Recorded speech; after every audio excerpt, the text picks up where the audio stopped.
4 October 1957 Soviet union বিশ্বের সর্বপ্রথম দেশ হিসেবে স্যাটেলাইট লঞ্চ করে। আর ইতিহাসে প্রথমবারের মতো কোনো দেশ হিসেবে রাশিয়া আমেরিকাকে পেছনে ফেলে দেয়। Today a new moon is in the sky, a 23-inch metal sphere placed in orbit by a Russian rocket. আর এখান থেকেই শুরু হয় সোভিয়েত এবং আমেরিকার মধ্যে সবচেয়ে বড় স্পেস ওয়ার।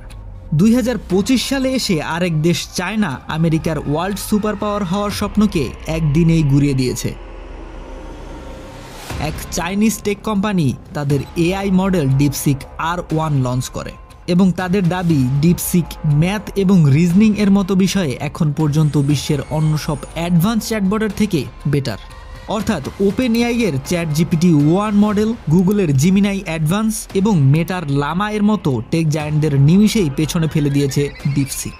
আর দেখতে দেখতে আমেরিকার স্টক মার্কেটে দেখা দেয় বিশাল এক ডাউনফল।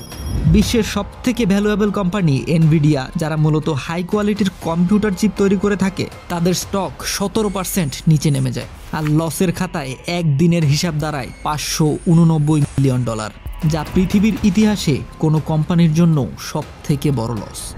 ডিপসিকের লঞ্চ থেকে আজ অবধি বিশ্বে যে আলোড়নের সৃষ্টি হয়েছে তা ইতিহাসে হয়তো আবারও এআই ওয়ার নামে পরিচিত হবে। তাহলে চলুন জানার চেষ্টা করি এর পেছনের কাহিনী। ডিপসিক কোথা থেকে এলো আর কেনই বা হতবাক আজকের পৃথিবী।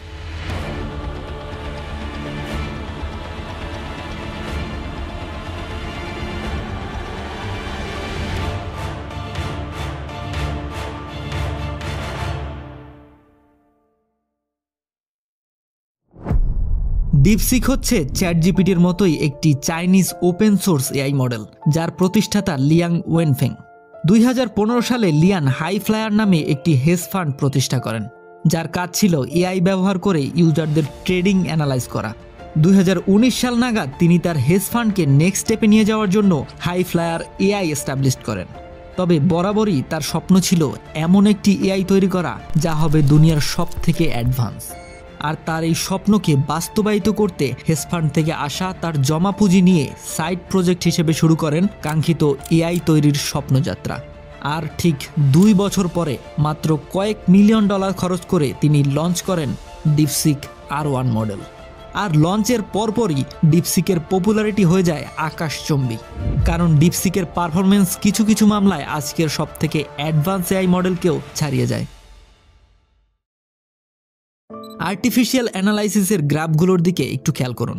এখানে কোডিংয়ের ক্ষেত্রে সবথেকে উপরে রয়েছে ডিপসিক, তারপর ChatGPT-1 মডেল এবং তারপর ক্লাউড। রিজনিং এবং নলেজের ক্ষেত্রে উপরে ChatGPT, তারপর ডিপসিক। ম্যাথের ক্ষেত্রেও উপরে ডিপসিক, তারপর ChatGPT। তো পারফরম্যান্সের দিক থেকে ডিপসিক কিছু কিছু ক্ষেত্রে অন্যান্য চ্যাটবটের সমতুল্য, আবার কিছু কিছু ক্ষেত্রে অন্যান্য চ্যাটবটের থেকে বেটার পারফরম্যান্স দেখাচ্ছে। তবে সবথেকে বিস্ময়কর ব্যাপার হলো ডিপসিকের নির্মাণে মাত্র $6 মিলিয়নেরও কম ডলার ব্যয় হয়েছে বলা হচ্ছে, যেখানে অন্যান্য এআই কোম্পানিগুলো কয়েকশো মিলিয়ন ডলার ইনভেস্ট করে বসে আছে। কিন্তু এখানে প্রশ্ন হলো কিভাবে ডিপসিক এত ভালো পারফরমেন্স দেখাচ্ছে। ব্যাপারটা বুঝতে আমাদেরকে প্রথমে এর আর্কিটেকচার সম্পর্কে ধারণা নিতে হবে, অর্থাৎ ডিপসিক কাজ কিভাবে করে। ডিপসিক হচ্ছে একটি চেইন অফ থট মডেল, মানে আপনি যখনই একে কোনো প্রশ্ন করবেন তো এ জবাব দেওয়ার আগে নিজেকে প্রশ্ন করে যে আমি যে জবাব দিচ্ছি সেটা আসলেই ভ্যালিড কিনা, বা এই জবাবটাই দেওয়া উচিত, কিংবা এর থেকে আরো ভালো জবাব হতে পারে কিনা। ঠিক যেমন আপনি বা আমি কোনো প্রশ্নের জবাব দেওয়ার আগে ভেবে থাকি। এখানে বলে রাখি চ্যাটজিপিটির লেটেস্ট মডেল ChatGPT-O1ও চেইন অফ থট মডেল। তবে এর আগের মডেল GPT-3 এবং GPT-4 chain of thought based ছিল না। উদাহরণস্বরূপ যদি আপনি ChatGPTর আগের মডেলগুলোকে জিজ্ঞাসা করেন 9.9 এবং 9.11 এর মধ্যে কোনটি বড়, তো কোনো চিন্তা ভাবনা ছাড়াই জবাব আসবে 9.11 ইজ বিগার দ্যান 9.9, যেটা আসলে ভুল উত্তর। কিন্তু সেম কোশ্চেন যদি আপনি চেইন অফ থট মডেলকে করেন তাহলে এ প্রথমে ভাববে এবং সবশেষে উত্তর আসবে 9.9 ইজ বিগার দ্যান 9.11। ChatGPT-O1 এর ক্ষেত্রেও সেম উত্তরই আসবে। আর এই জন্যই চেইন অফ থট মডেলকে অ্যাডভান্স রিজনিং মডেল বলা হয়ে থাকে। তবে ডিপসিকের পপুলারিটির আরেকটি গুরুত্বপূর্ণ কারণ হচ্ছে ডিপসিকের R1 মডেল সম্পূর্ণ ফ্রি টু ইউজ, যেখানে ChatGPT-O1 মডেল $200 পর্যন্ত চার্জ করে থাকে। আর এই কারণেই চাইনিজ প্রোডাক্ট হওয়া সত্ত্বেও লঞ্চের মাত্র কয়েকদিনেই ডিপসিক আমেরিকার মতো দেশেও নাম্বার 1-এ ট্রেন্ড করছিল। তবে এই অ্যাপের কিছু লিমিটেশনও রয়েছে, যেমন আপনি যদি চাইনিজ সরকার বা পলিটিক্স নিয়ে কোনো সেন্সিটিভ কোশ্চেন করে থাকেন, যেমন ধরুন আমি প্রশ্ন করলাম তাইওয়ান কি একটি স্বাধীন দেশ কিনা, উত্তর আসবে sorry that's beyond my current scope, let's talk about something else. তবে চাইনিজ পলিটিক্সের ইনভলভমেন্ট ছাড়া যে কোনো প্রশ্নের উত্তর ডিপসিক খুব ডিটেলড এবং যুক্তিযুক্তভাবে দিয়ে থাকে, আর এটাই সবথেকে বড় লিমিটেশন এই চ্যাটবটের।